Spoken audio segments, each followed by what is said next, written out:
Menteri Energi Sumber Daya Mineral (ESDM) Arifin Tasrif mengunjungi fasilitas pengolahan emas tanpa merkuri di Desa Tatelo, Kabupaten Minahasa Utara, Sulawesi Utara pada Jumat 26 November.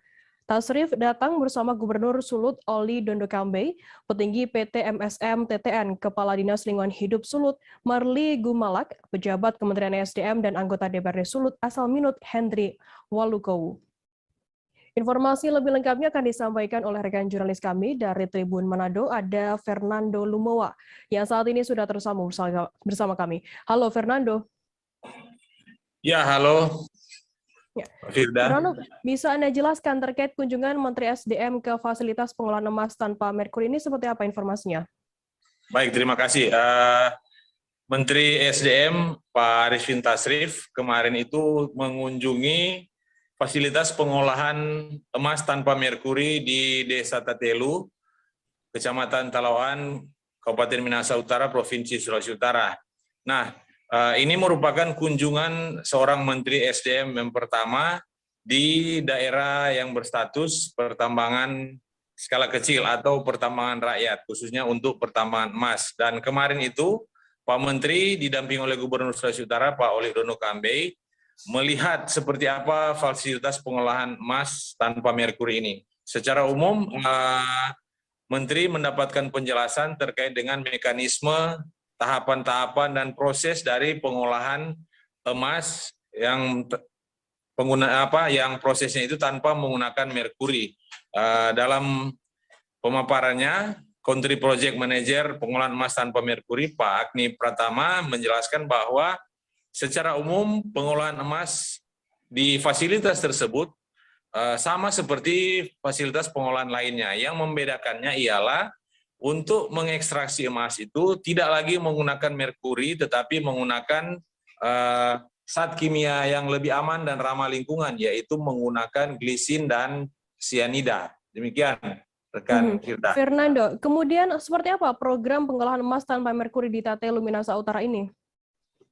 Ya, fasilitas pengolahan emas tanpa merkuri ini merupakan bagian dari program Emas Rakyat Sejahtera atau jika disingkat PERS, yang merupakan program yang diinisiasi oleh Kedutaan Besar Kanada melalui Yayasan Emas Artisanal Indonesia.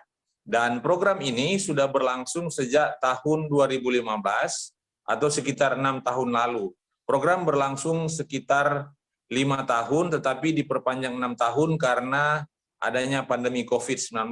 Nah, di dalam pelaksanaan program PERS ini, program Emas Rakyat Sejahtera ini, Yayasan Emas Artisanal Indonesia itu melakukan alih teknologi, mengajarkan masyarakat, khususnya kelompok koperasi penambang itu, mengolah emas tanpa merkuri.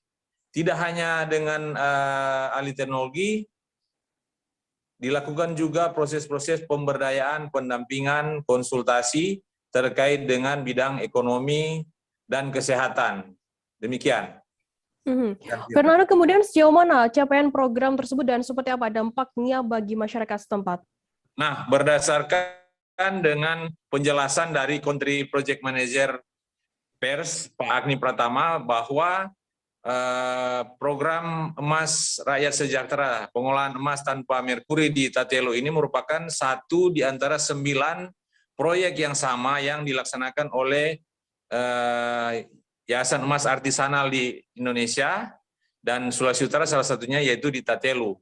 Dan bisa dikatakan sudah berhasil karena telah terbukti penambang yang ada di Tatelo, Minahasa Utara, Provinsi Sulawesi Utara ini sudah berhasil mengolah emas tanpa menggunakan merkuri lagi. Memang masih ada penggunaan merkuri, tetapi skalanya itu sudah sekitar tinggal 10% dari total komunitas penambang yang ada. Jadi itu indikatornya. Dan kemudian mulai bulan ini fasilitas pengolahan emas tanpa merkuri tersebut sudah diserahkan sepenuhnya kepada koperasi penambang yang ada. Jadi Yayasan Emas Artisanal Indonesia telah menyerahkannya kepada masyarakat. Ke depan nanti pengolahan fasilitas tersebut sepenuhnya diserahkan kepada masyarakat dan dikelola sepenuhnya oleh koperasi-koperasi yang selama ini telah mendapatkan pendampingan, pelatihan, dan pemberdayaan. Dan diharapkan ke depan semakin banyak masyarakat, khususnya penambang yang tidak menggunakan lagi merkuri sebagai ekstraktor, sebagai bahan kimia untuk mengekstraksi emas. Dan sesuai dengan target yang ditetapkan oleh Kementerian SDM, pada tahun 2025 Indonesia itu bebas merkuri di pertambangan, khususnya untuk pertambangan emas skala kecil atau yang biasa kita sebut pertambangan rakyat.